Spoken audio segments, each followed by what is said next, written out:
Bueno, buenas tardes.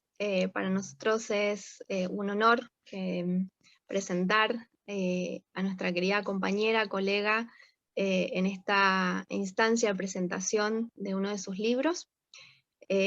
Haremos un recorrido brevemente sobre su trayectoria, que es extensísima y muy rica, pero vamos a ser breves para darle espacio al diálogo con la doctora Emilce Sosa.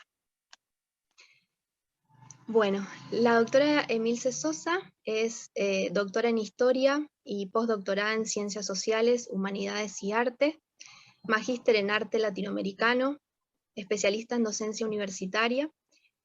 Se desempeña también como miembro evaluadora de la Comisión Nacional de Categorización Comisión Regional CONIAU, directora de nuestro querido Instituto de Historia del Arte, directora del Doctorado en Patrimonio Histórico Cultural, miembro del Comité de Doctorado en Historia de la Facultad de Filosofía y Letras, miembro del Consejo Académico Internacional del Programa de Doctorado en Historia y profesora permanente del claustro académico del doctorado en la Universidad de Chile, editora científica de los Cuadernos de Historia del Arte, miembro científico en Revista de Estudios Regionales CEIDER, miembro científico en Revista de Historia del Arte Peruano, miembro del Instituto de Historia, Patrimonio y Turismo, Universidad Peruana Simón Bolívar, Perú, miembro del Consejo Directivo del Instituto de Historia, Patrimonio y Turismo, miembro del Consejo Patrimonio Dependiente de la Dirección del Patrimonio Cultural y Museos,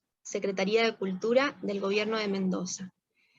Revista Pasajes UNAM, dirige un proyecto de investigación de la Universidad Nacional de Cuyo, actualmente en desarrollo, El Arte en Mendoza, 1983-2001, codirigida con el doctor Adolfo Omar Cueto. Es docente, profesora asociada exclusiva en Historia del Arte Argentino, Regional y Estudios Visuales, profesora titular de Derecho y Legislación, Turismo y Patrimonio. También, dentro de su docencia de posgrado, se desempeña como directora de la Diplomatura en Patrimonio de la Facultad de Filosofía y Letras, profesora del Seminario Historia Social de las Artes Latinoamericanas y del Seminario Historia Social de las Artes Argentinas. Dentro de sus escritos, que son muchos, hemos querido destacar algunos de sus libros: Vida y muerte en Mendoza, 1787-1923, el sincretismo cultural a través de la funebría mendocina, Los evangelizadores de Cuyo, Argentina, Mendoza, también a cargo de la compilación de los cuadernos de Historia del Arte de la Facultad de Filosofía y Letras de la Universidad Nacional de Cuyo, Mendoza y su arte en la década de los 70, primer quinquenio, también de la Facultad de Filosofía y Letras de la Universidad Nacional de Cuyo. Con esto hicimos un breve recorrido por su gran trayectoria y su... habían escritos que también eran dignos de destacar, pero no queríamos hacerlo demasiado extenso para no quitar tiempo a su exposición. Así que para mí personalmente ha sido un honor estar acompañando este momento tan importante, junto a Pablo también. Así que bueno, les doy lugar a Pablo para que continúe con la presentación. Bueno, muchas gracias, Cintia. Bueno, yo ante todo tengo que aclarar, Emilce me invitó a mí a prologar su libro, y debo decir, advertir que Emilce es una muy querida amiga, y desde un punto de vista reflexivo debo reconocerlo antes de decir lo que voy a decir acerca de su publicación, que nos pone muy, pero muy contentos poder presentar hoy, en el marco de estos 65 años de existencia del Instituto de Historia del Arte de la Facultad de Filosofía y Letras, que para nosotros es muy significativo, muy importante, porque constituye un legado que intentamos honrar en cada una de las acciones que llevamos adelante desde el instituto. Y quiero decir, antes de hablar del libro, que honrar el legado del Instituto de Historia del Arte, uno de los institutos más antiguos de la Universidad Nacional de Cuyo, ha sido, digamos, lo que ha movido la actividad, motivado a la doctora Emilce Sosa desde que es miembro del instituto hasta que llegó a convertirse en su directora. El Instituto de Historia del Arte tiene una publicación científica desde el año 1961. La doctora Emilce Sosa ha sido la responsable de que en la actualidad esa publicación científica se encuentre indexada, es decir, que cumpla con los requisitos de las publicaciones científicas que se le exigen a las publicaciones científicas en todo el mundo.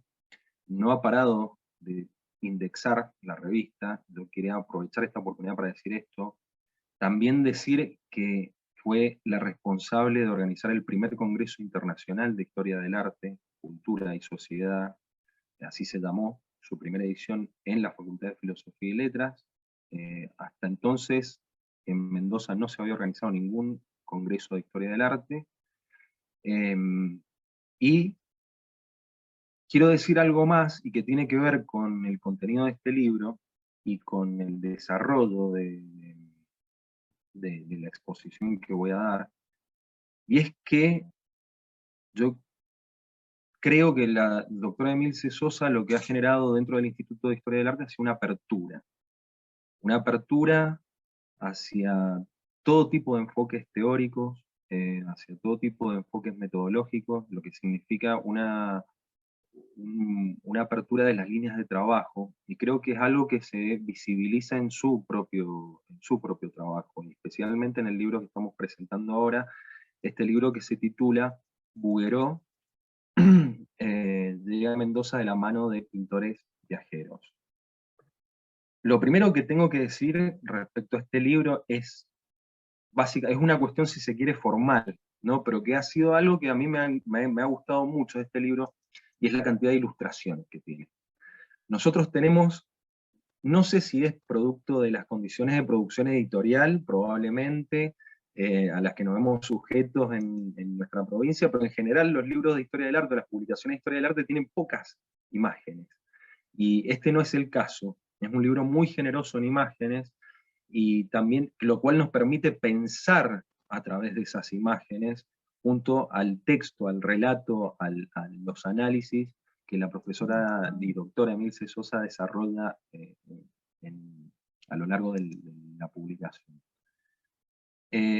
Dicho esto, yo debo decir que lo que más me llamó la atención, y algo que motivó también la escritura del prólogo, fue, y creo que también ha sido efectivamente lo que dio el motor más importante a este libro, ha sido la identificación iconográfica que ha logrado concretar Emilce, de una serie de obras de alto valor patrimonial para la provincia de Mendoza, que son obras que se encuentran en la Capilla del Rosario, de Nuestra Señora del Rosario, del cementerio de la ciudad de Mendoza, un espacio donde Emilce desarrolló su tesis doctoral, también se enfocó mucho en el cementerio de la capital, y que ahora continúa con este libro, con esta publicación.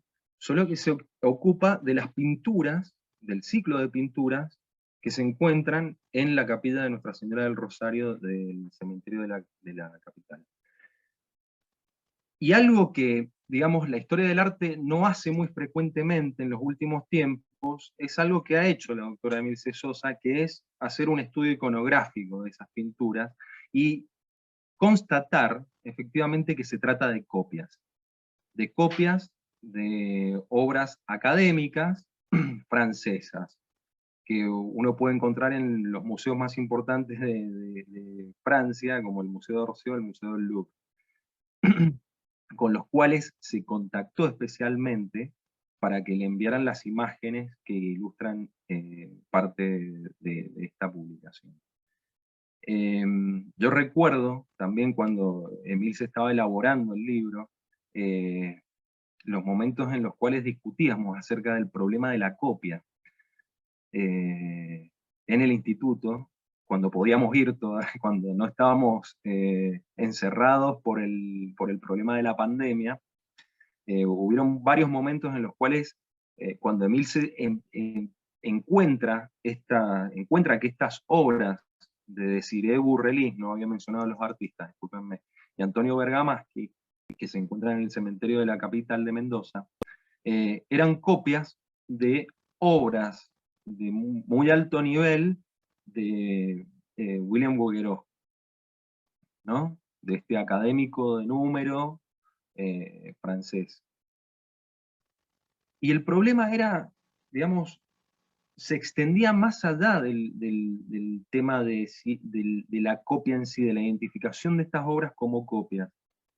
Porque lo que nos estaba planteando esto era una problemática en el momento, acerca del momento transicional entre el siglo XIX y el XX en los estudios de historia del arte.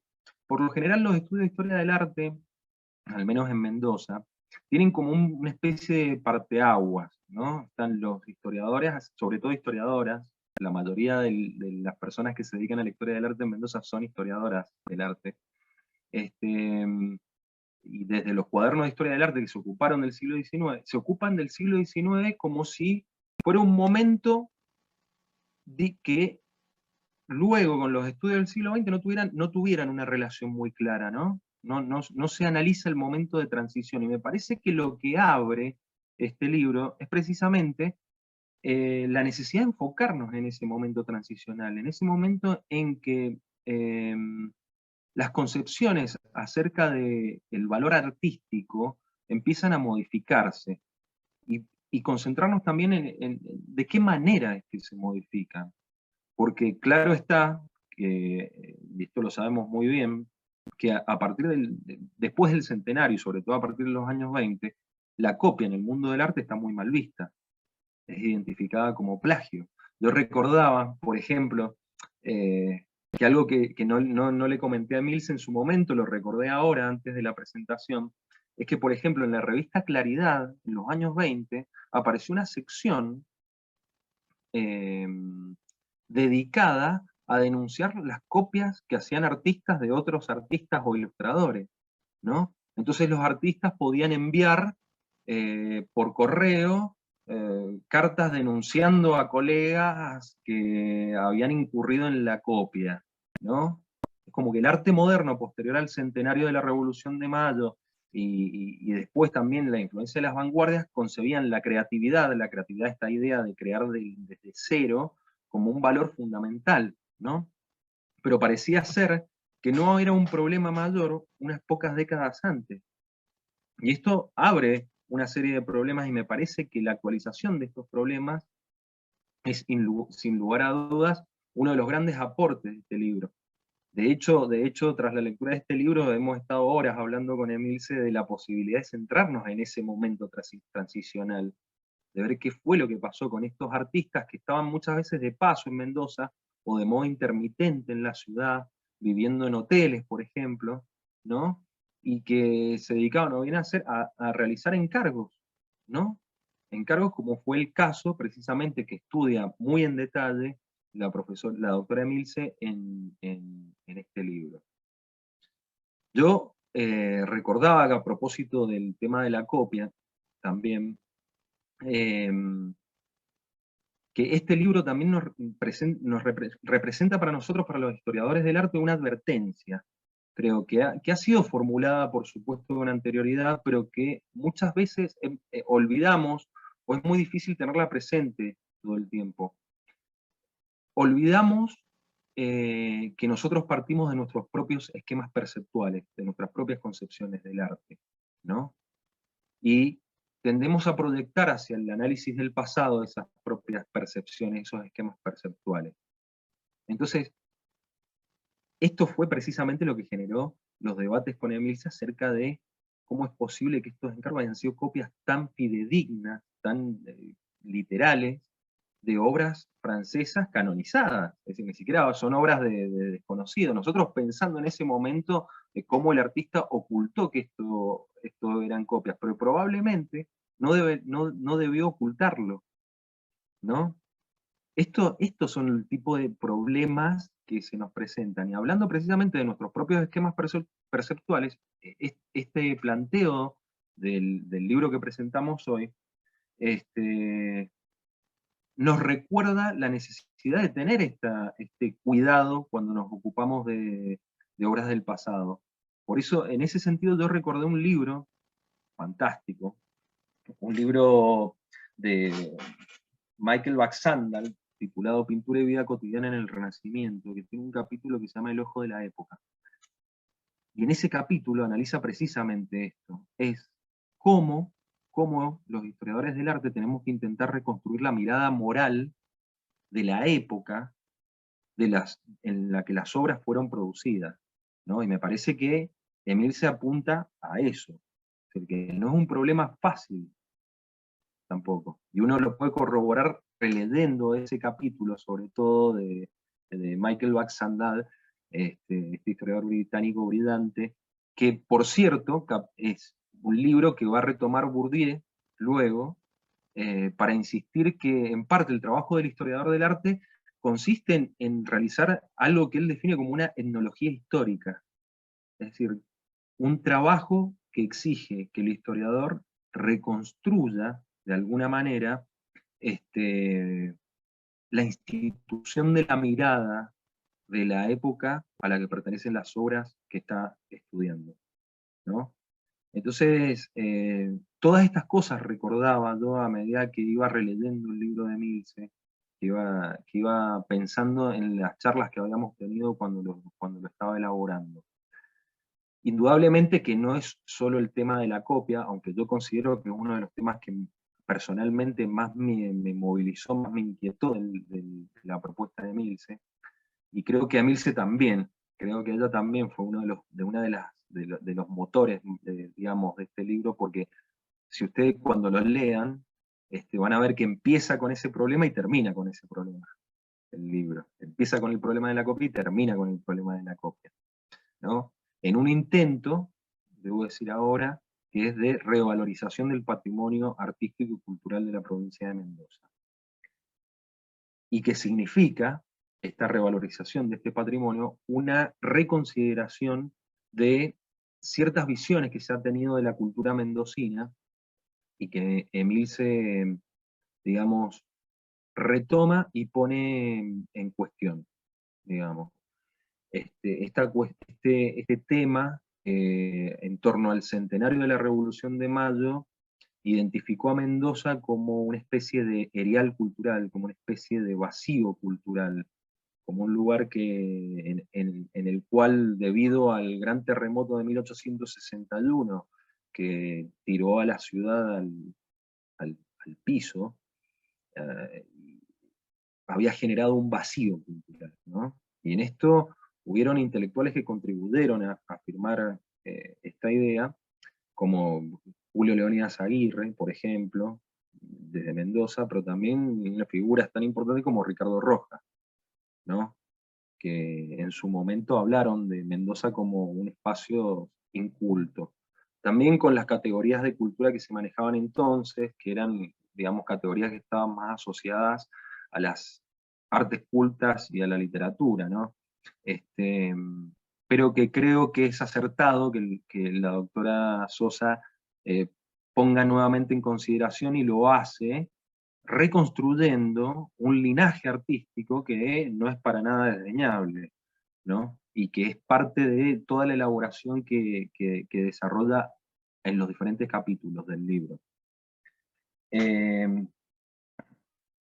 Finalmente hay un aspecto que también me parece a mí que es sumamente importante y que se pone de manifiesto no solamente en el contenido del libro, sino en el proceso de investigación que lleva adelante Milce para concretar este libro, que es que la historia del arte local, la historia del arte mendocino, digo, la narrativa, la escritura de la historia del arte mendocino, en algún momento, o creo que nace de hecho, como una historia que está centrada sobre sí misma, como muy ensimismada, como muy localista o regionalista, y en cierta medida un poco cerrada a los límites provinciales.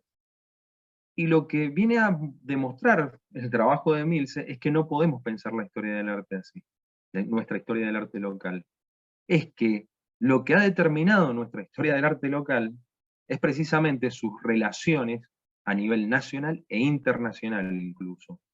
Tenemos que pensar seriamente, a partir de ahora, en la escala de esta historia del arte local, redimensionando esa escala, haciendo entrar este tipo de problemas que tienen que ver con cómo fue que estos modelos llegaron a la provincia. Estos modelos que estamos diciendo desde un principio provienen de la Academia Francesa, ¿no?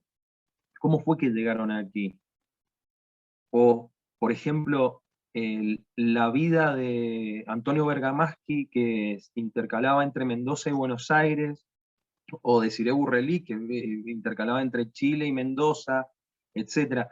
Hay muchos puntos que todavía tenemos que aclarar, pero bueno, como para cerrar un poco esta presentación, quisiera decir que además de lo que aclara este libro, también deja abierto una serie de puntos, de problemáticas para nuestra historia del arte, y también de la necesidad de nuevos enfoques teóricos que creo que es el resultado, todo esto, incluso de la gestión de Milce al frente del Instituto de Historia del Arte de la Facultad de Filosofía y Letras.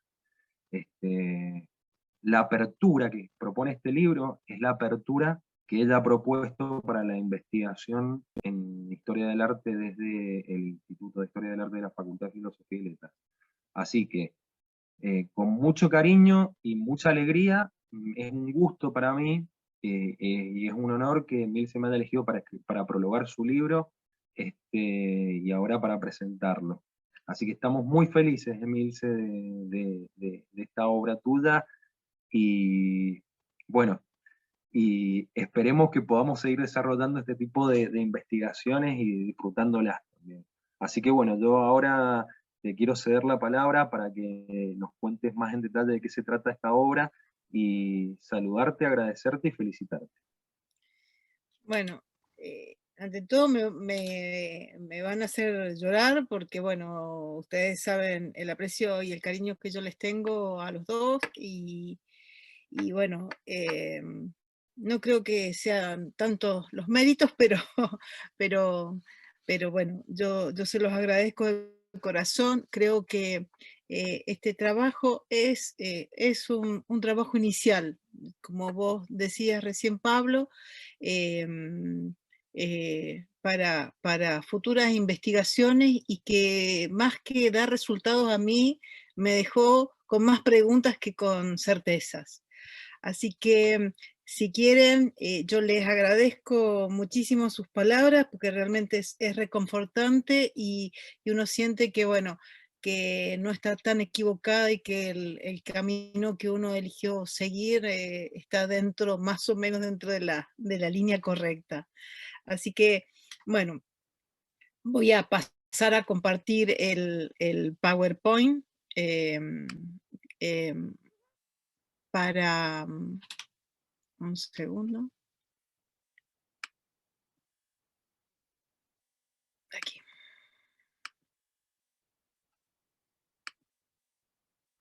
No sé si se alcanza a ver bien. ¿Se ve?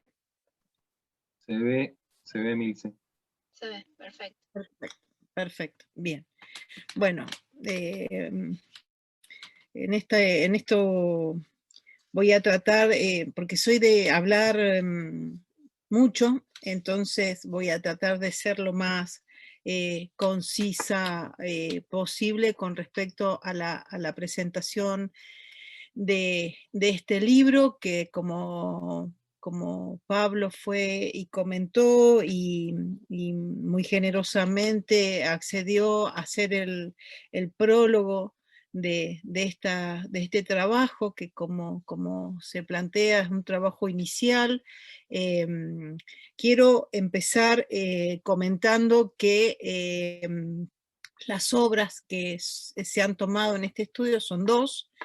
son de carácter patrimonial para la provincia de Mendoza, y que más allá de los resultados de este trabajo no pierden su carácter y su importancia patrimonial, ni mucho menos.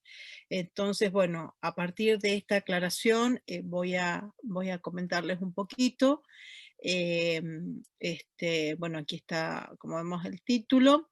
La publicación es una publicación que nace desde el Instituto de Historia del Arte, perdón, y fue editado por el comité editor del instituto y por la editorial de la Facultad de Filosofía y Letras. Se desarrollaron distintas temáticas que de algún modo abarcan un poco un panorama del siglo XIX con respecto a las artes, a la sociedad, un poco a las ideas que se desarrollan durante este siglo, hasta 1900, que es cuando se inaugura esta capilla, que no sé si se alcanza a ver, justamente donde tengo el cursor, aquí en este sector, está el edificio de la capilla Nuestra Señora del Rosario. Esta es una fotografía que se solicitó a Catastro en su momento para hacer el estudio para la declaratoria patrimonial de este sector. Todo el cementerio de la capital se extiende y se amplía hacia el sur y luego hacia al oeste sobre la calle Mitre de las Heras. Y entonces, a partir del 2004 y 2005, que es cuando aparece en el boletín oficial, este sector es lo que se declara patrimonio histórico de la provincia de Mendoza, al sector antiguo y a su capilla. Pero es en esta capilla donde nosotros vamos a encontrar alojadas 3 obras, de las cuales 2 son el producto de este proceso de investigación. Esta capilla fue construida alrededor de los años de 1900, y aquí tenemos una de las obras en cuestión. Está pintada por Desirée Burrelly. A lo largo de las investigaciones y a partir de los distintos investigadores que fuimos analizando las obras, se le pusieron distintos nombres, pero respetando que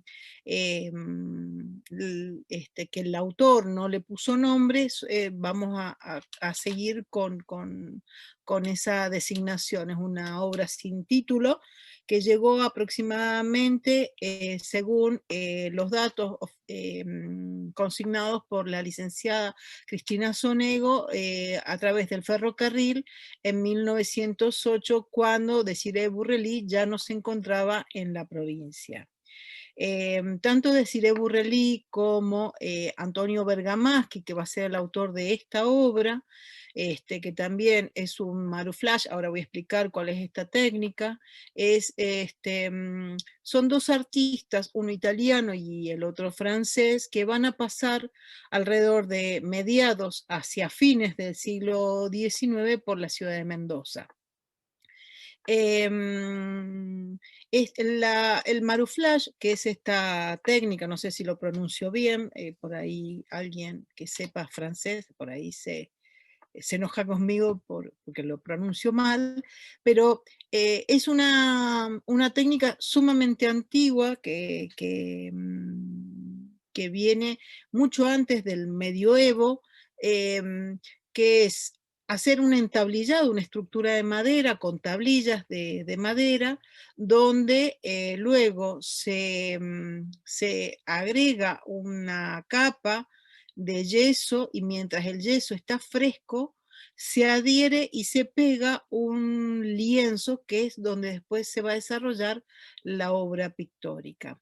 Estas estructuras son muy comunes, y sobre todo en edificios, para formar lo que son como cielorrasos de edificios de arquitecturas de estilo, por lo general, neoclásicas, realizadas durante el siglo XIX. Entonces, cumplen la función como de un plafón, como se las llamaba antiguamente, o un cielo raso suspendido, donde la obra queda adherida a este sistema de maderas, ¿no es cierto? Esta obra fue encontrada cuando se realizaban las tareas de restauración del edificio de la capilla alrededor del 2005 en el cementerio de la capital. Aquí, en esta fotografía podemos ver, yo voy a ir tratando de ir lo más rápido posible para que no se haga tan largo. Esta fotografía, que es del 2004, es el momento cuando se logra la declaración, tanto del cementerio, del sector antiguo del cementerio, porque no se declara todo el cementerio, sino a la capilla y al sector antiguo. Lo que vemos en el techo aquí es un atesonado de chapas de zinc repujadas a mano que cubrían toda la superficie del techo. Cuando la Municipalidad de la Ciudad de Mendoza con Patrimonio logran realizar un proyecto para la intervención y conservación del edificio, comienzan las obras y en el relevamiento de la cumbrera, cuando empiezan a revisar la estructura del techo, se despegan algunas de estas placas de zinc y se encuentran con la sorpresa de esta obra que está en el techo. Como ven, supuestamente podemos inferir que la obra se le colocó todas estas placas de zinc por tal vez el mal estado en que se encontraba, y a partir de ahí se cubrió la totalidad del techo. Estas obras, esta obra después fue, diríamos, removida del lugar de origen para ser luego intervenida por la restauradora Cristina Soniego. Fíjense acá un dato curioso, ¿no es cierto?, que de la superficie del Maruflash, que ocupa alrededor de más o menos 30 metros, se ha podido solamente recuperar 5 metros cuadrados. Y eso fue justamente porque al mover todas las placas de zinc, se fueron desprendiendo trozos de la pintura, de la obra, que estaban sueltas, y al hacer la remoción se cayeron y se perdieron. La obra, después de la intervención, el edificio quedó de esta manera, sin las placas y sin la obra. A partir entonces de estas obras que contaba el cementerio, las obras pictóricas que contaba el cementerio, se pudo comprobar a través de publicaciones del momento durante 1900 en la conmemoración del Día de Todos los Muertos, el 1 de noviembre de 1900, que se desarrollaron actividades para la inauguración de este nuevo edificio. Y con esa inauguración, no sé si se alcanza a leer, justo aquí dice, se encuentra un hermosísimo plafón en la capilla de nuestro cementerio y una obra de Bergamaschi. Entonces, a partir de estos documentos se puede determinar que la obra que no se encuentra firmada, su autor es Antonio Bergamaschi, este artista italiano que, como dijo recién Pablo, pasaba tiempo tanto en Buenos Aires, en su taller en la calle Maipú, como en Mendoza, que primero se alojaba en un hotel y luego después logró también tener un espacio físico para sus clases de pintura. El encargo fue realizado por una comisión que es muy particular porque, como si podemos leer, la comisión estaba dividida en una comisión femenina y masculina, muchos de ellos relacionados o por lazos de sangre o por matrimonio. La presidenta era Julia Olivar de Cubillos, la vicepresidenta Edelmira Villanueva, Sara Arroyo, Clementina Olivar de Rosas, Leonor Galigliana, Ángela Moyano, Casira de Moyano, Leocrisia de Calle. Y después la comisión masculina tenemos como presidente a Segundo Correas, César Villanueva, Pedro Arroyo, Francisco Civit, Manuel, me falta una letra, Videla, Carlos Lago Maggiore, Adolfo Calle, Ricardo Palencia y Rufino Cubillos. Rufino Cubillos fue discípulo de algunas de estas damas también, de Antonio Bergamaschi, así que podemos inferir que la relación del encargo de la obra a Antonio Bergamaschi vino por su vinculación, porque este fue maestro de varios de estas personas de la comisión encargada de construir el nuevo edificio para la capilla. Durante el año 2003, con la licenciada Celia García, haciendo un relevamiento del material documental en el cementerio de la capital, encontramos este plano, que de este lado está el plano, una fotografía del estado actual del plano, y aquí a la derecha podemos ver una imagen del mismo plano, pero con una restauración digital que fue realizada en el INSIUSA, a cargo, la dirección de este trabajo la realizó el doctor Ricardo Ponte.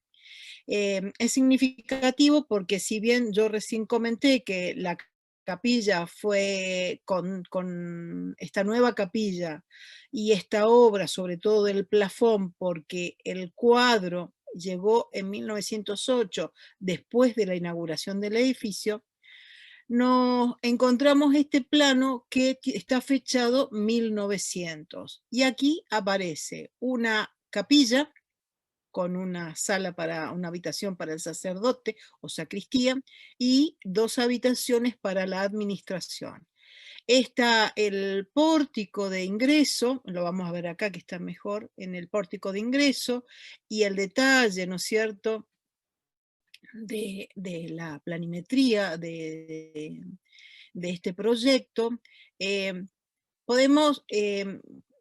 Tenemos dudas en cuanto a que este proyecto puede haberse proyectado, pero no se llevó a cabo, al igual que una de las propuestas de uno de los ingenieros de la municipalidad, que también había propuesto hacer una capilla de estilo gótico, que nunca se concretaron. Dado que muchos de los registros en la municipalidad de la ciudad se perdieron tras un aluvión, muchos de los elementos documentales se han perdido. Pero si nosotros analizamos la fachada del cementerio de la Recoleta, tiene características similares, porque la capilla del ingreso de la Recoleta es una habitación pequeña, como se puede ver en este caso. Aunque si nosotros superponemos las dimensiones de la actual capilla, que le falta un ala, que se supone que se perdió tras el ensanche de la avenida San Martín, y superponiendo este plano, ¿no es cierto?, general de 1900, que creemos que no se ha concretado, o que pudo tomar una característica de una ampliación de hacer solamente, en vez de hacer la administración y la capilla, hacer solamente la capilla. Podemos ver que no coinciden ni las ubicaciones y tampoco el diseño de lo que sería el edificio actual. Como decíamos, se inauguró en 1900, Y continuando con el proceso de investigación, encontramos, esto gracias a Pablo, que un dato importante en este anuario español, ¿no es cierto?, de la industria, donde hay un listado de profesionales de todos los ámbitos del desarrollo social, aparece en esto, por ejemplo, Antonio Bergamaschi, con su dirección de su taller en Maipú 17, esto es Buenos Aires, pero junto a Bergamaschi como pintores, ¿no es cierto? Aparece Sívori, ¿sí? Y aparece De la Valle, o sea, grandes figuras de la generación del 80, de pintores de la generación del 80, de nuestro arte argentino. Dentro de los profesores de dibujo, acá tenemos Stein, que si ustedes recuerdan Caras y Caretas, y algunas otras revistas como El Mosquito y demás, Stein fue un gran dibujante y participó en este tipo, sobre todo en Caras y Caretas, en las publicaciones de estilo caricaturesco, pero de orden político satírico, ¿no? Y aquí lo que permite la difusión de la información.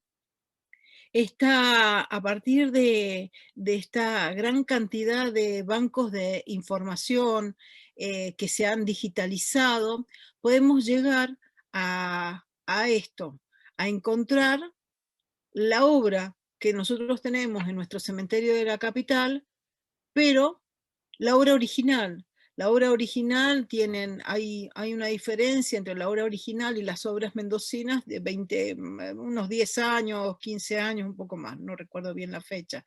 No, 20 años casi, ¿no?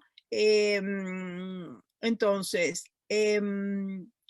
si nosotros analizamos esta obra, que es de William Bouguereau, el título original es Un alma al cielo, fue pintada en 1878, un año después de que pintara esta obra, que se llama La Virgen de la Consolación, pintada en el 77, un periodo muy oscuro para William Bouguereau, porque hacía muy poquito tiempo había fallecido su esposa y 2 de sus hijos, y atravesaba una situación de depresión muy, muy profunda, lo cual acentuó en este periodo temáticas, no solo temáticas religiosas que siempre él pintó, sino en vinculación con el tema de la muerte. Cuando gran fue la sorpresa que encontramos justamente William Bouguereau, fue un académico de número de la Academia de Pintura que ocupó la silla número 14, pintó a Napoleón III, sí, retrató a Napoleón III y a su esposa, tuvo un éxito muy grande en Estados Unidos, y entonces de pronto ver que estos 2 artistas que habían pasado por Mendoza habían pintado 2 obras que eran emblemáticas de William Bouguereau. Y acá empieza todo lo que también de alguna manera comentó tan bien Pablo sobre el tema de la copia. Y aquí empezamos, ¿no es cierto? Estamos llegando a este momento de cizalla, de cambio de siglo. Habíamos tenido esta revolución industrial, la cámara fotográfica, estos nuevos avances que generaba la tecnología, modelos de reproducción. Entonces, porque la copia, y en esto quiero ser siempre muy clara, la copia siempre existió. La copia existió desde la formación académica, desde los procesos de formación artística, siempre se copiaban a los maestros, era un modelo de enseñanza. Entonces la copia siempre tuvo un valor de importancia. Con estos nuevos, diríamos, cambios sociales que producían con una clase burguesa ascendente, que no podía por ahí económicamente acceder a las grandes obras del arte, pero sí podía acceder a copias que eran de menor valor, tenían un acceso más accesible para entonces, considero que ese fue uno de los elementos que también permitió que seguramente esta comisión, que tuvo bastantes percances para juntar el dinero para llevar adelante la construcción de la capilla y su ornato como figuran en los documentos, llegara a plantear este proceso que, como vemos en esta imagen, es una fotografía del Museo del Prado, donde hay 3 copistas trabajando fuera del horario de atención al público en sus trabajos personales, ¿no? Aquí vemos del mismo museo, el museo, perdón, Museo del Prado, un carnet firmado por el director del museo autorizando a José Torres ingresar como copista al museo. Otra de las cosas para que se pueda entender que el tema de la copia no tiene la misma concepción y que sobre todo el tema de la copia va a tener un giro sobre todo con las convenciones internacionales que va a establecer la UNESCO a principios del siglo XX cuando declara los derechos de autor. Entonces, vinculados a estos derechos de autor, justamente, y el tema de la reproductividad se va a poner ya en el siglo XX como una cuestión, diríamos, delictiva, pero para el siglo XIX el tema de la copia era una manera de acceder al arte con menores recursos y era una forma habitual de la enseñanza, ¿no es cierto?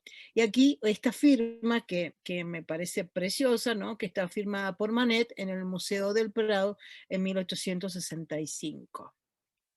Aquí vamos a ver 2 aulas con alumnos, en esta vemos varones, y aquí vemos con señoritas en clases de dibujo que pertenecen estas imágenes al Archivo General de la Nación y están más o menos, diríamos que por la calidad fotográfica, son de fines del siglo XIX, ¿sí?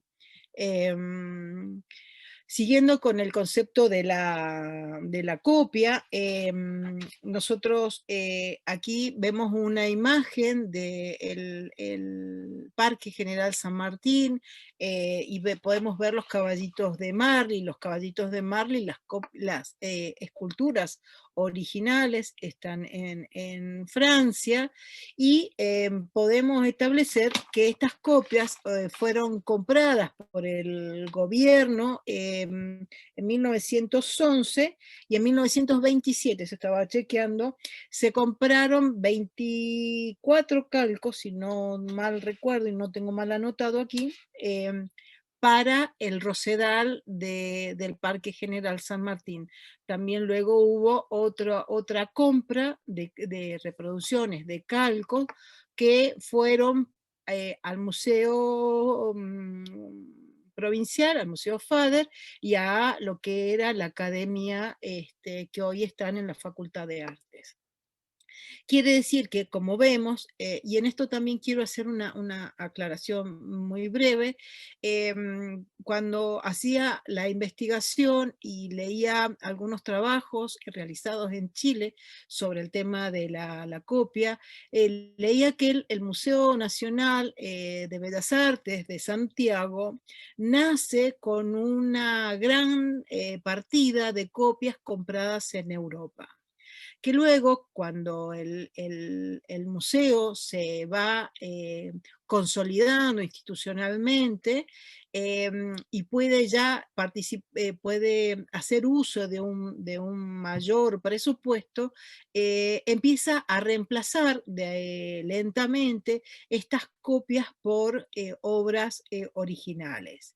Lo que lleva a que muchas de esas obras no solamente se perdieron, las iniciales, esas copias, sino que también se fueron arruinando y hoy por hoy se están poniendo nuevamente en valor porque son de alguna manera el elemento inicial que va a dar origen al Museo Nacional. Aquí vemos parte de esta fotografía también es de la licenciada Cristina Soniego, que me facilitó esta imagen, donde están trabajando en el proceso de intervención del mural. William Bouguereau, la obra de William Bouguereau, estas dos obras que nosotros estamos tratando, se encuentra una de ellas en este museo, el Museo de Bellas Artes de Estrasburgo, de Francia, ubicadas en el primer piso, donde este museo, que obviamente está unido al catálogo del Museo del Louvre y del Museo de Orsay, son obras que tienen un carácter patrimonial para la República Francesa. Por lo tanto, esta obra, cuando nosotros pudimos analizar que era una copia, que no es una copia la que realiza Desirée Burrelly exacta, hay un cambio no solo de la escala, sino agrega una columna más, corre a la Virgen, hay detalles en el análisis formal de la obra que marcan una diferenciación, pero dentro de todo se mantiene dentro de la misma estructura. La escala es más terrosa, la de Desirée Burrelly. En cambio, a pesar de que es una escala baja la de Bouguereau, los dorados, el oro aplicado a la hoja y los rojos intensifican y también otorgan mayor dramatismo a la obra, ¿no? Este es el Museo de Orsay, que fue construido en una estación de tren frente al Sena. Aquí tenemos una de las obras también suministradas por el museo, y lo más especial, que el aporte también interesante que logramos y generoso del Museo del Louvre y del Museo de Orsay, que nos facilitaron muchísimo material. Estas, por ejemplo, son imágenes de los cuadernos y los borradores de William Bouguereau, que ponen de manifiesto estudios rápidos, bocetos del trabajo, que tienen que ver con esta estructuración. Aquí encontramos también dentro del archivo del Museo Louvre un boceto firmado por Bouguereau, que por lo general los bocetos no son firmados, pero como es un boceto que parece estar totalmente terminado, está firmado por él. Volviendo al tema de la copia y de la reproductividad, una de las preguntas que surgían también alrededor de cómo llegan estas imágenes a Mendoza y a ser seleccionadas estas obras, ¿no? Entonces, bueno, pensamos que de alguna manera la reproductividad técnica, la reproducción, encontramos cuando se hizo el estudio en tarjetas postales, esta imagen se reprodujo muchísimo, muchísimo. sellos de Suiza, de Londres, de Estados Unidos. Él tuvo muchísima, introdujo muchísima, William Bouguereau introdujo mucha obra diríamos, en Nueva York. Esta es de Un alma al cielo, es una ilustración en una publicación inglesa. O sea, y aquí voy a hacer también un pequeño paréntesis para poder explicar lo que cuando Pablo comentaba este estudio iconográfico, ¿no? que de alguna manera cómo se eligen las temáticas y las problemáticas, ¿no? a trabajar. Aquí vemos un dibujo de John Flaxman, del inglés, que pudo haber estado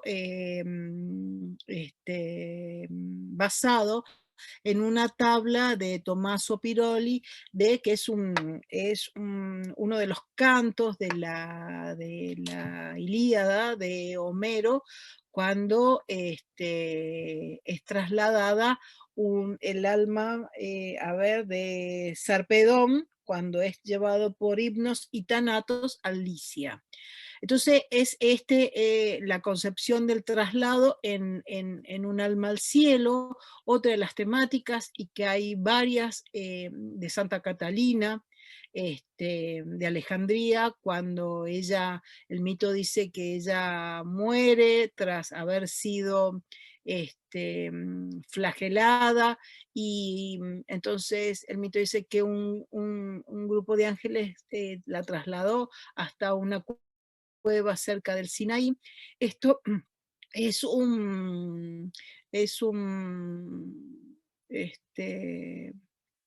una pintura mural, un fresco, perdón, que es de 1514 de Bernardino Luni, que el edificio tuvo problemas durante la guerra y los frisos se recuperaron y hoy se encuentran en el Museo de Ravenna en Italia. Después tenemos esta otra imagen de Carbon Blas, donde también tenemos el traslado del cuerpo de Santa Catalina. Aquí tenemos el de este alemán, Henry Munch, que creemos que es el que más se parece un poco a la interpretación realizada por William Bouguereau al momento de elegir. Y lo más sorprendente, cuando pudimos ver en el cuaderno de bocetos, en las imágenes que nos llegaron desde Francia, justamente todos estos estudios de bocetos realizados por Bouguereau en el estudio para el desarrollo de la obra de Un alma al cielo, ¿no? Aquí en este museo se encuentra la obra. Aquí se ve la imagen de la sala donde es exhibido Un alma al cielo, que está, perdón, en el Museo de Périgot, que también es un museo arqueológico, y se encuentra, no en París, pero se encuentra en Francia. Este es un autorretrato del autor, y bueno, esto ya más o menos lo comenté. Se dedicó mucho a la enseñanza, y algo muy destacable de William Bouguereau, que aparte de haber sido académico y haberse enfrentado en una crítica bastante feroz contra el Salón de los Rechazados y los movimientos que nosotros vamos hoy a conocer como impresionismo en París, tal vez por eso su nombre no tuvo mucho reconocimiento internacional, porque algo que él criticó y luchó en contra de ese movimiento, lo sumió después en un profundo olvido, pero él se dedicó a la enseñanza, y sobre todo en su taller se dedicó a la enseñanza de mujeres. Y ya para terminar, quería mostrar, más allá de las dos obras que estudiamos, que analizamos en todo el proceso. Una de las obras que para mí son más emblemáticas, que es Dante y Virgilio en el infierno, de William Buero. Aquí tenemos un detalle.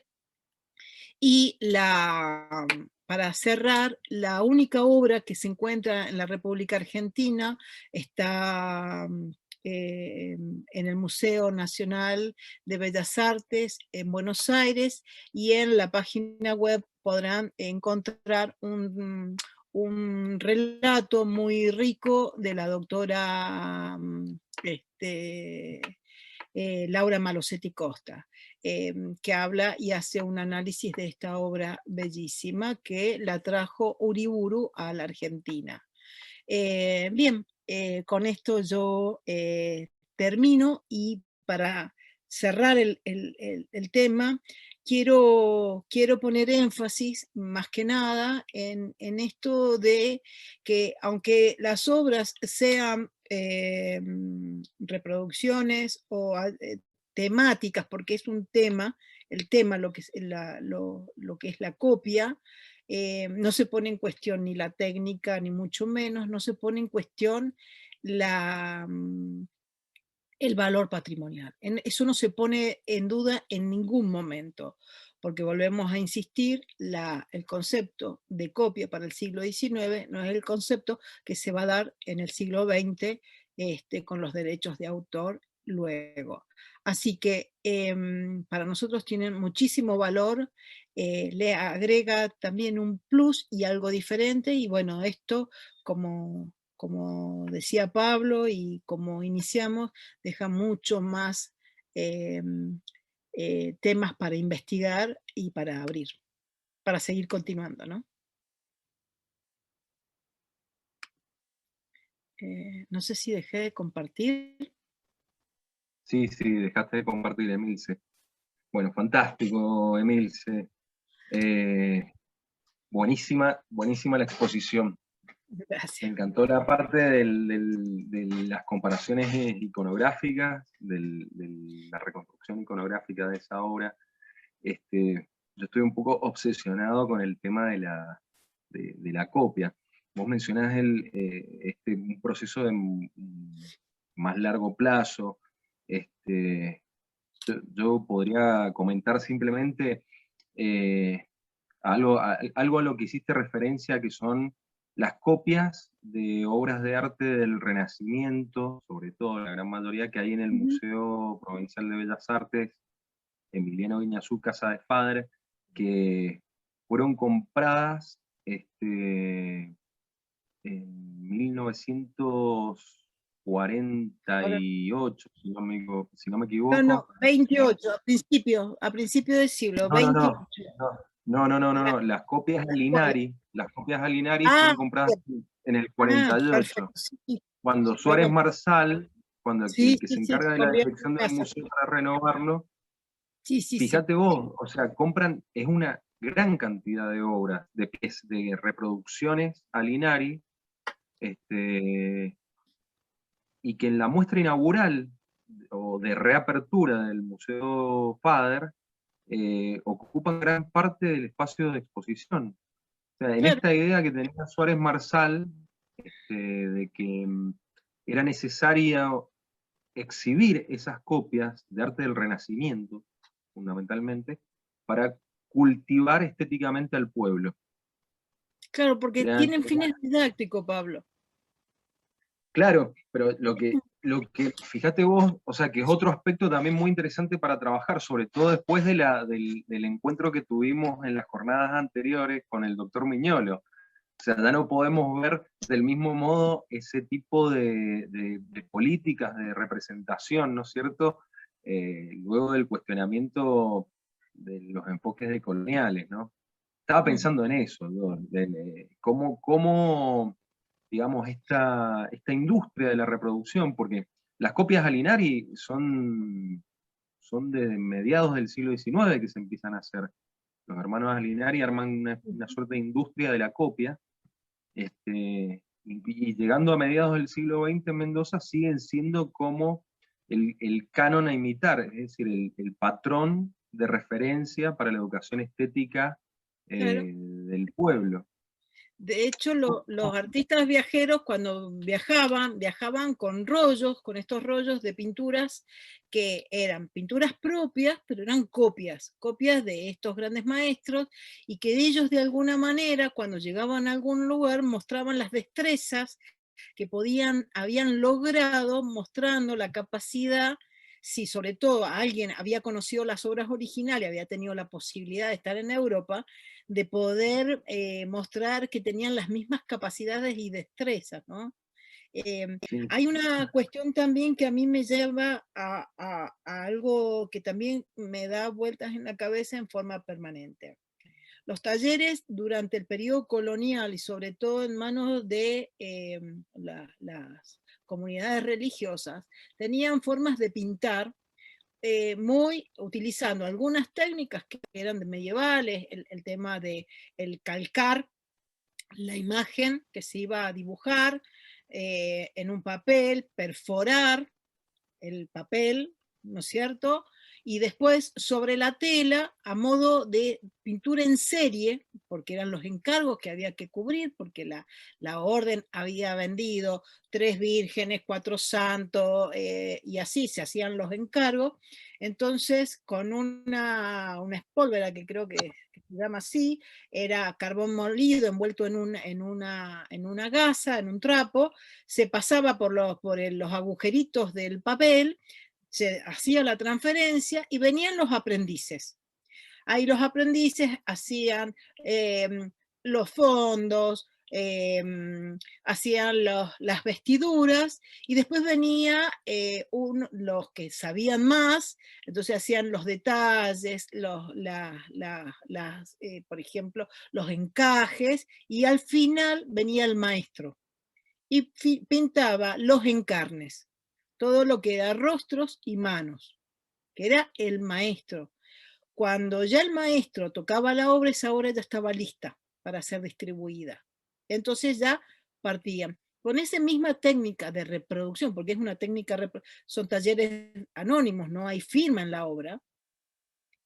De esa manera se llegaban las telas a América o viajaban de distintos lugares desde México hacia nuestro virreinato y demás. Creo que un poco todas estas técnicas de fabricación tiene también esta vinculación con la copia, ¿no? De esas formas de trabajar de manera, diríamos, masiva, ¿no? De hacer seriado, a eso iba, ¿no? claro, Sin y tener... aparte, digo que no, hay que entender que no existía la concepción de artista que emerge fuertemente. En el caso de Mendoza, creo que es en el momento en que señalamos, puede ser que señalemos el arribo de Espadra a Mendoza, Uh-huh. Sí, como un ese es el momento punto también inicial. clave, que es principio del siglo XX, que llega a Mendoza, no es del todo bien recibido, tampoco se queda mucho tiempo, y se va a Buenos Aires a convertirse en uno de los referentes del arte nacional cuando se está construyendo esta tradición del arte nacional, ¿no? Yo recordaba a propósito del tema de la copia también, que Vicente Nacarato escribió, eso, y eso lo sabes bien, Emilce, que Vicente Nacarato, un escritor mendocino, que en sus inicios, muy joven, se dedicó, quería ser artista plástico, digamos, y cuenta en uno de sus textos, que creo que es sobre Fidel de Luchía, que encuentran un maestro que era uno de estos artistas que estaban de paso por Mendoza, del cual recordaba solo, no sé si era el apellido o un apodo, que era Bálsamo, de haber sido el apellido. Y bueno, contaba que fueron con varios a pedirles que le enseñara arte, ¿no? Imagino que esto era poco después del centenario de la Revolución de Mayo, ¿no?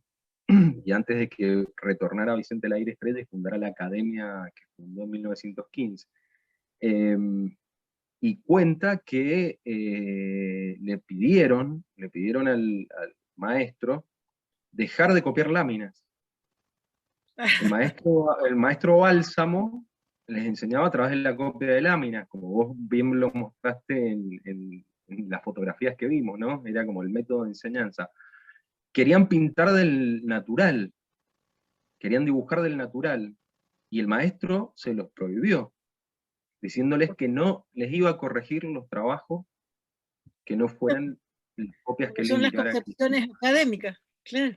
Claro, claro, pero fíjate también lo que pasaba en la juventud mendocina en ese momento, que estaba interesado por el tema de las artes y que ya había incorporado de alguna manera esta idea del artista creativo, ¿no? Un artista que no copiaba, que no tenía que copiar de otros artistas o copiar de láminas, que me parece que tiene que ver con este proceso también transicional que se empieza a ver, a percibir, con esta idea también de generar un arte propio que se encuentra a través del descubrimiento del paisaje, por ejemplo, ¿no? Ujú. Y que exige no copia, sino una pintura directa del natural, que es algo que también introduce Fader acá, de cierta Sí, forma.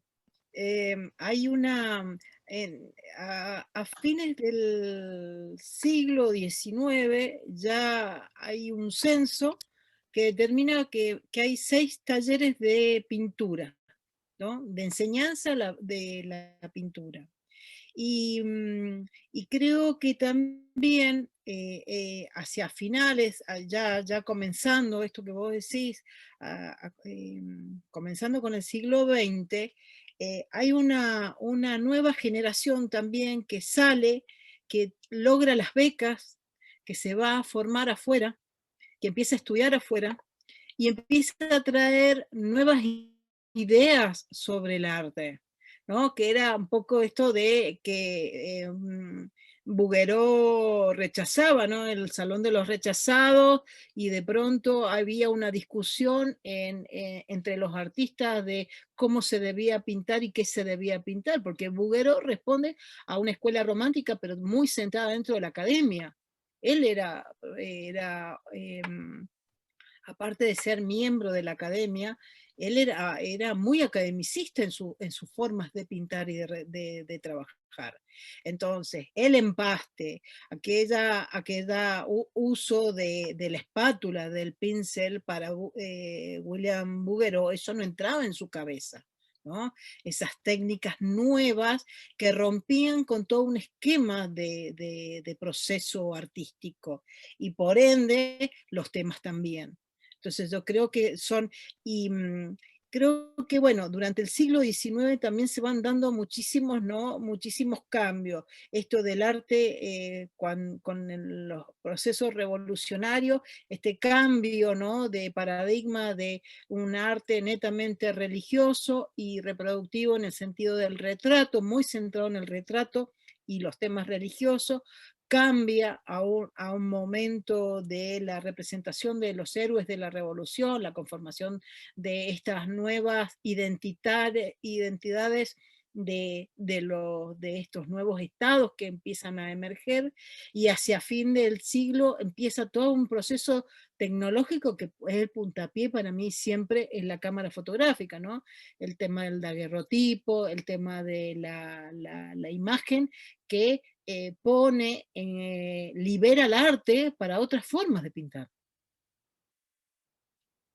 Sí, y Entonces, también está que, o sea, la diferencia con Francia, digamos, en el caso de Mendoza, es la conformación de las instituciones, digamos, que van a dar origen al campo artístico, que se gestan eh, recién después del 1910, digamos, empiezan a aparecer, había escuelas antes, sí, pero la academia que funda el Aire Estrella en 1915, junto con Elena Capmani, que es una de las becadas a Europa. El otro de los becados era el que fue director del Museo de Bellas Artes. Ahora se me fue el nombre. Rafael Cubillo, fue Rafael otro Cubillo. becado. Sí. Pero fíjate, bueno, el surgimiento de las galerías, El el padre primer, fue, el primer salón, el el padre primer fue salón, alumno de Bergamaschi.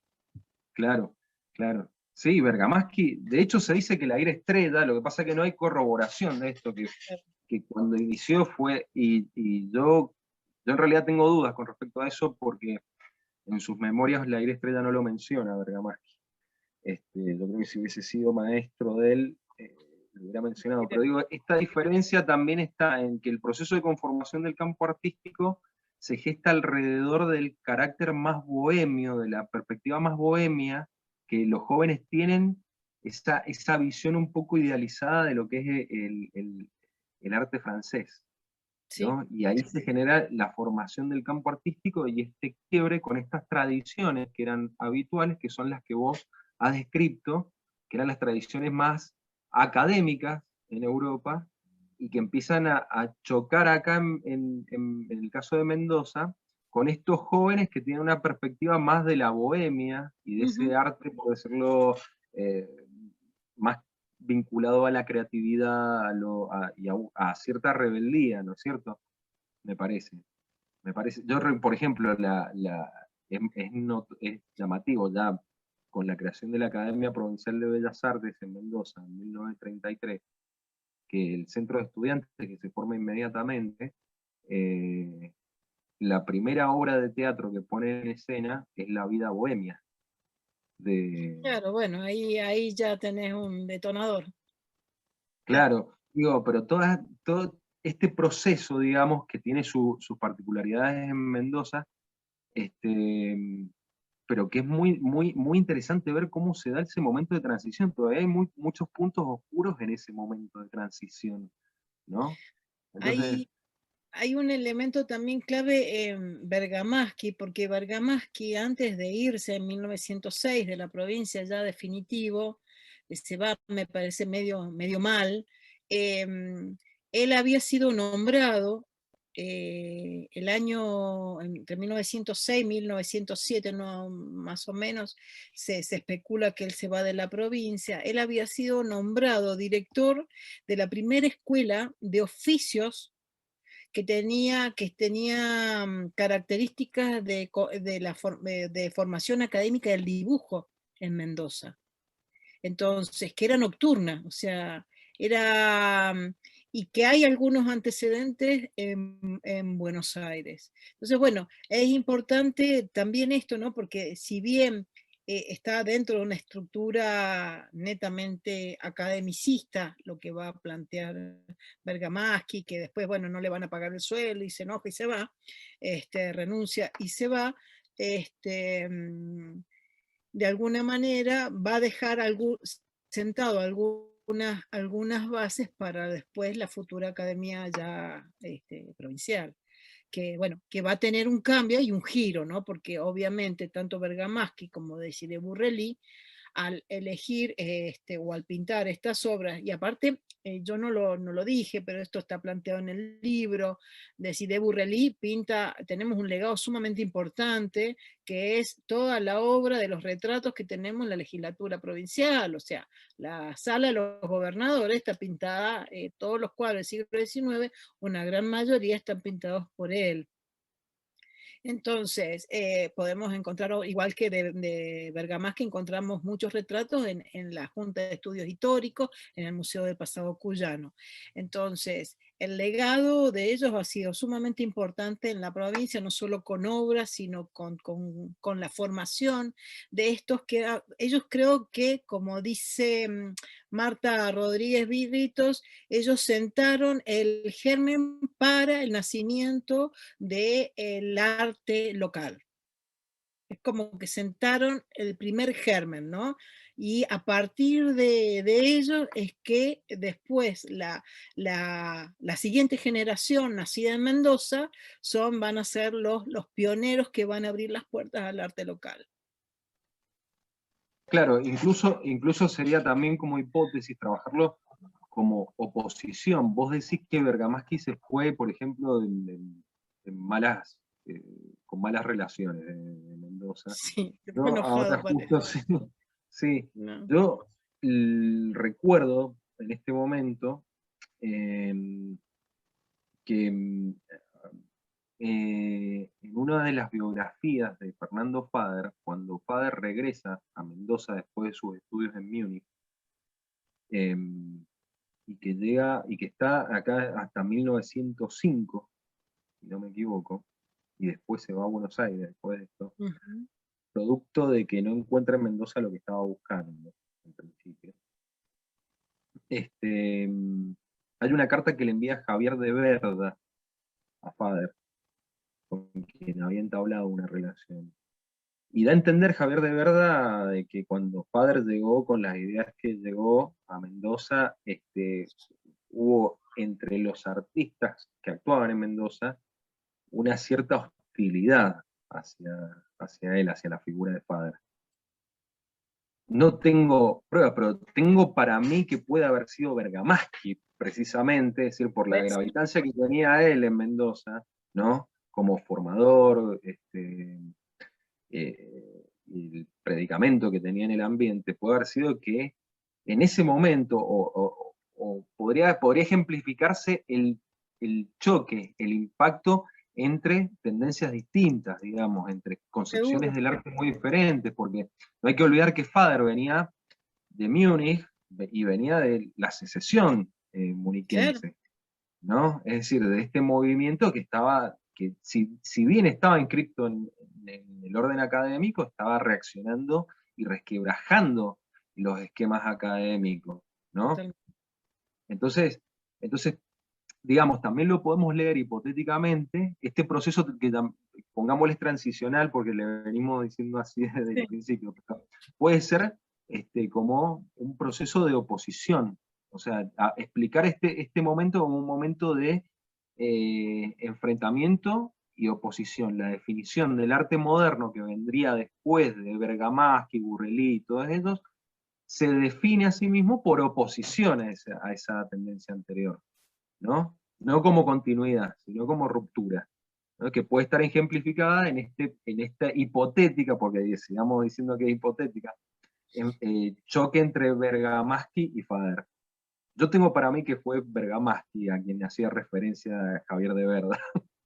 Y puede ser porque, a ver, Bergamaschi, si bien costó muchísimo, por ejemplo, Desiré Burrelí encontramos muy poquito y apareció en una publicación reciente que hizo la DIVAM, creo que es la DIVAM, sobre fotografía histórica en Chile, y aparece ahí un negocio que era de Desiré Burrelí en Talca, donde él hacía fotografías que obviamente que eran las que estaban retocadas a mano, pintadas y demás, y donde se hacían estas tarjetas que eran fotografías y tarjetas antiguas. Hay muy poco sobre, diríamos, la parte biográfica, que no era mi punto central, pero sí es necesario en el armado de la estructura para poder tratar de consolidar el contexto en que se ubica la obra, algunos datos biográficos. En cambio, con Burrelí, con Bergamaschi, perdón, yo me encuentro que pinta Montserrat, hoy declarada Patrimonio Monumento Histórico Nacional, tiene las 4 pechinas pintadas por Bergamaschi.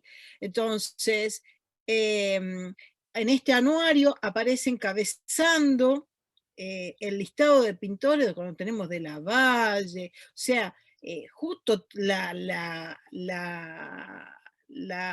generación del 80 más consolidada en pintura, y lo tenemos metido entre medio. O sea, no creo que es menor su participación.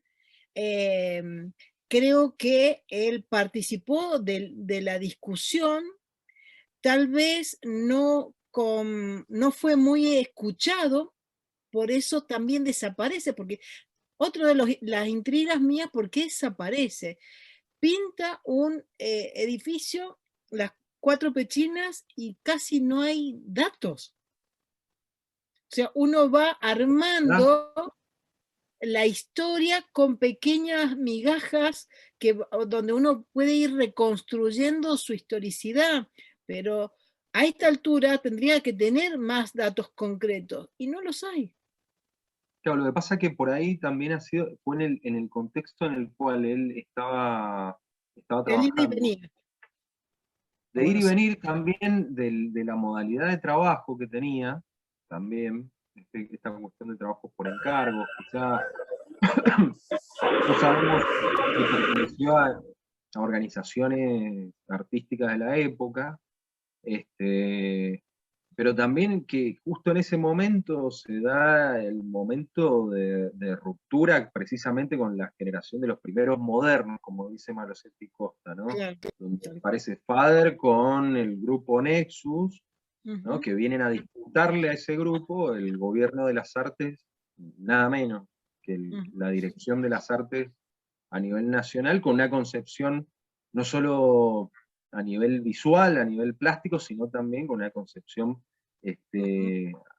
diferente acerca de la función que debía cumplir el arte en la sociedad, ¿no? Entonces, justo en ese momento, probablemente, digo, tenga que ver con este desvanecimiento de la figura de Bergamaschi, y de estos artistas, no solo de Bergamaschi, sino de muchos de los Bergamaschi que deben haber estado circulando por el país, que es otro tema también que resulta muy importante, que estamos sobredeterminados por la narrativa de la historia del arte de Buenos Aires, entonces tiende todo a compararse con esa narrativa que, digamos, se presenta como historia del arte argentino, pero que en realidad se refiere a la historia del arte de lo que es ahora la Ciudad Autónoma de Buenos Aires, básicamente, ¿no? Totalmente de acuerdo.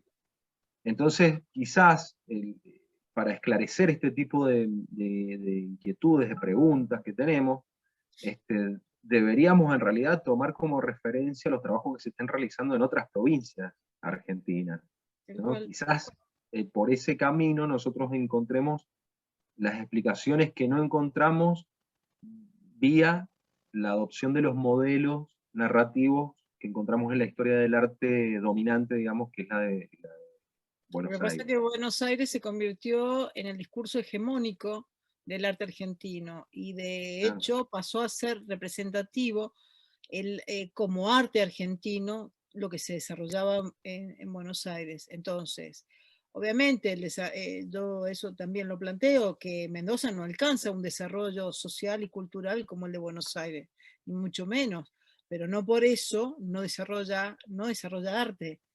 Claro, igual yo no sé si plantearlo en esos términos de como si hubiese que alcanzar un desarrollo, o sea, lo que sí se nota es que hay una centralización, es decir, como en todos los aspectos de la vida y de la historia de este país, hay un proceso fuerte de centralización de la actividad cultural, pero también económica y política en lo que era la capital federal o la Ciudad Autónoma de Buenos Aires ahora. Esta centralización creo que es también la que permite que la narrativa dominante sea la que se produce ahí, ¿no? Y que se diga que eso es historia del arte argentino, digamos.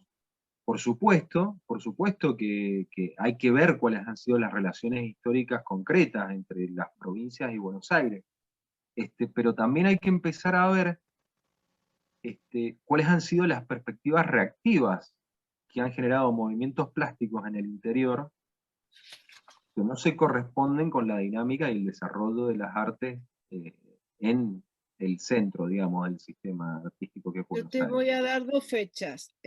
Haciendo un poco una cronología en una línea de tiempo, nosotros tenemos en 1799 el nacimiento de la Cátedra de Dibujo de Belgrano. En el 15 el padre de Castañeda hace la primera cátedra de dibujo en el convento de los Recoletos, y en el 17 se inaugura en Mendoza la cátedra de dibujo en la Santísima Trinidad de los jesuitas. Entonces no estábamos tan lejos. Claro, pero al mismo tiempo, no solo eso en un desarrollo como si fuéramos dentro de una misma línea, sino habría que ver, y esto implica como más indagar, bueno, más profundamente en los procesos culturales y artísticos locales, a cada momento, qué significaba esa gran referencia que era Buenos Aires. En algunos momentos era un atractor, en otros momentos fue convertido en un lugar que si no se conquistaba no será nada en las artes, ¿no? Ujú. Pero, por ejemplo, en el momento del centenario, los intelectuales que estaban trabajando, que estaban en Buenos Aires, conformando esta ideología que va a dar lugar al nacionalismo estético, ¿no? Estamos hablando de quiénes, de Ricardo Rojas, Ujú. de Manuel Gálvez, Ujú. etc. Eh, Incluso diría dentro del campo político también algunas otras figuras, este, eran eran personajes del interior del país que habían ido a Buenos Aires y que lo que estaban formulando era que, para Críticas. decirlo en los términos de Manuel Gálvez, era que la salvación de la nación estaba en las provincias, y eso fue lo que gestó los movimientos regionalistas, ¿no? Y esta cuestión que se convirtió casi en una práctica habitual de que los artistas debían viajar al interior y representar lo que pasaba en el interior, este regionalismo que se da, este autoctonismo, ¿no? Que se da en esa época, y que habría que analizarlo también desde la perspectiva de las provincias, de estos provincianos en Buenos Aires, ¿no? Y que al mismo tiempo ponga entre paréntesis la narrativa que se construye desde el centro, desde Buenos Aires, a propósito de esos movimientos, Tal cual. ¿no? Lo que No pasa en que un sentido, no en un sentido de confrontación, pero sí en un sentido de que la historia del arte de las provincias no tiene necesariamente que emular los esquemas narrativos y los modelos narrativos que provienen precisamente de la ciudad autónoma de Buenos Aires, del centro, ¿no? Me parece que eso pero la sí validación se logra allá, eso es histórico, la validación y la consolidación de un artista siempre se lograba, si vos eras reconocido en Buenos Aires, lograbas ser validado como artista. Eso ha sido siempre históricamente un condicionante para cualquier manifestación artística. El tema son a veces los modelos que siempre se repiten, porque más allá de los regionalismos que se intentan buscar, siempre está una mirada muy porteña, por decirlo de alguna manera, sobre el resto de las provincias, ¿no? Claro. Es que el gobierno de las artes sigue residiendo ahí, digamos, ¿no? Bueno, Las Dios instituciones tenga tiempo en Buenos nacionales, Aires. las, las instituciones nacionales están ahí, Sí. digamos, porque digamos, los museos nacionales están básicamente concentrados en Buenos Aires. En Bueno, Buenos Aires. vamos a parecer unos resentidos, Emilia. No, no, no, No es es, una... no es nuestra intención. No, no, no, pero sí para hacer el tema es hacer una relectura para también poder discutir miradas que son, como decíamos, hegemónicas, que se han mantenido, y no porque se hayan dicho, no son criticables. Creo que cada institución o cada investigador tiene que construir nuevas miradas de un objeto de estudio de distintas maneras, porque siempre, si miramos siempre el objeto desde el mismo lugar, y no hacemos investigación. De eso estoy segura. Así que bueno, Un fantástico. vamos poco, cerrando porque nos van a matar. sí, una cosa nada más que me quedé pensando con respecto a un poco más lo histórico, ¿no? El contexto de generación del 80, civilización, barbarie, todas estas oposiciones, ¿no? De quién era civilizado, quién era bárbaro, y haciendo un poco un rastreo de la categoría región o regionalismo con respecto al arte, empecé como a descubrir que durante finales del siglo XIX y principios del XX, un poco la historia regional surgió como una oposición, como vos decías, Pablo. como una oposición a ese centro hegemónico que era Buenos Aires y que era una forma de diferenciarse, es decir, esto es Mendoza, esto es Salta, esto es Jujuy, y tenemos diferencias con Buenos Aires, y era una forma también desde la historia, ¿no? Desde la escritura de la historia o desde el arte también, una forma de marcar diferencias, es decir, esto es lo porteño y esto es lo provinciano. Y por ahí Sí, sí. no digo que eso es cierto, y uno puede pensar, bueno, el regionalismo funciona de modo, en cierta forma, como reactivo a ese centralismo, a esa centralización de los discursos, de los relatos, incluso del manejo de lo económico y lo Sí, político, a ¿no? lo que era lo nacional, A lo incluso, que era ¿no? lo nacional concentrado en ese tipo de En relatos Buenos Aires. dominados en Buenos Aires. Exacto, exacto. Pero vos fíjate que ahí también hay matices, porque el primer regionalismo estético que se genera acá, que lo hemos hablado con Emilce, que es el que menciona a Royce, que se genera alrededor de 1925, ¿no? Justamente ayer estamos hablando de 25. esto. Vos fijate que es Espiritualismo, adoptado filosófico y por, regionalismo. Ujú, claro, que es el momento Espiritualismo, del filosófico surgimiento y de una regionalismo, estética se llama. regional. Claro, es el momento del surgimiento de una estética regional. Pero uno cuando se pone a observar dice, bueno, sí, hay una afirmación regionalista, ¿no? Pero los pintores, en el caso de las artes visuales, exponen menos en Mendoza que en Buenos Aires esa visión ujú, regionalista. Quiere decir sí, que sigue siendo Buenos Aires el espacio de consagración y legitimación que se necesita para ujú, que esa perspectiva regionalista sea reconocida como tal, ¿no? claro. Sí, Entonces, de- sí, sí, decime. no, te iba a decir que después sí hay un cambio de mirada sobre lo regional y ya no se vuelve la región, no se entiende la historia regional desde desde un límite geográfico, sino como un aporte a esa historia nacional.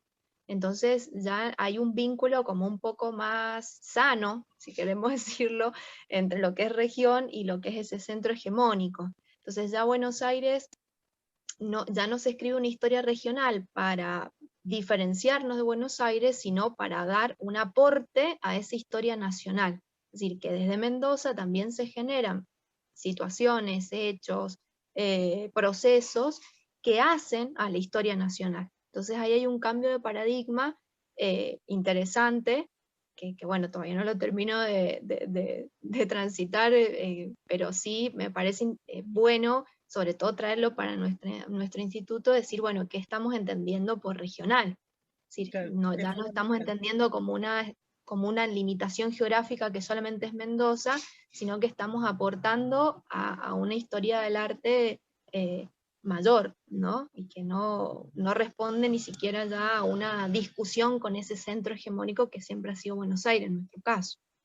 O que responde a una De discusión, hecho, pero en otros términos, ¿no? Claro. claro, yo agrego una cosita chiquita. De hecho, cuando uno empieza a leer las primeras postulaciones de Mazzini Correa en la creación del instituto, uno de sus elementos y su necesidad es esto de poder abordar los estudios regionales, o sea, el arte de Mendoza como región, ¿no? Claro. Después habla del arte latinoamericano, que es bastante, a mí me parece audaz para la época, hablar de arte latinoamericano y español. Ujú. ¿Sí? Entonces, a mí me parece sumamente interesante cómo se va cruzando, ¿no? Todo esto, estas conceptualizaciones, ¿no? De lo regional y nada más eso quería. Claro, sobre todo el programa del Instituto de Historia del Arte era un programa de historia del arte regional y en su origen tenía que recomponer tenía que armar el mapa de alguna manera, tenía que identificar quiénes habían sido los artistas, tenía que hacer sus biografías, tenía que reconstruir, digamos, la estructura de esa región, ¿no? Lo que yo pienso es que ese planteo fundacional de Mazzini Correa tenemos que revisarlo fuertemente porque creo que a medida que pasó el tiempo, lo regional se convirtió en una isla. Es decir, esta idea de el arte regional, como dijo Cintia recién, como algo cerrado sobre sí mismo, que reacciona sobre estas narrativas hegemónicas centrales, ¿no?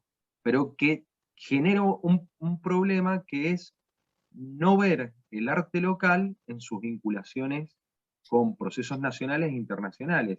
Es decir, Claro. nos perdemos de las perspectivas latinoamericanistas que tuvieron muchos de nuestros artistas, por ejemplo, pero también nos perdemos de los vínculos internacionales con Chile, que son fundamentales para comprender la historia del arte local, y fundamentales en diferentes momentos históricos, ¿eh? No solamente Pero aparte hay una pensando... continuidad. Desde la creación del Virreinato del Río de la Plata hay una continuidad permanente, porque nos queda más cerca Chile que Buenos Aires. Entonces nuestra vinculación, o sea, de las grandes familias y de las políticas y las economías, seguían estando vinculadas a Santiago. Sí, pero también está la fuerte construcción de una simbólica nacional que marcó un límite muy férreo. Sí, O sea, también está como contraparte de eso, ¿no? Ese límite férreo que construyó también las artes, quiero decir, a nivel cultural se fortaleció un límite nacional, nacionalista, si se quiere. Pero por eso decía, pienso, por ejemplo, en Ricardo Tudela, ¿no? Como uno de los introductores de la vanguardia, y a Chile, donde también había plástico.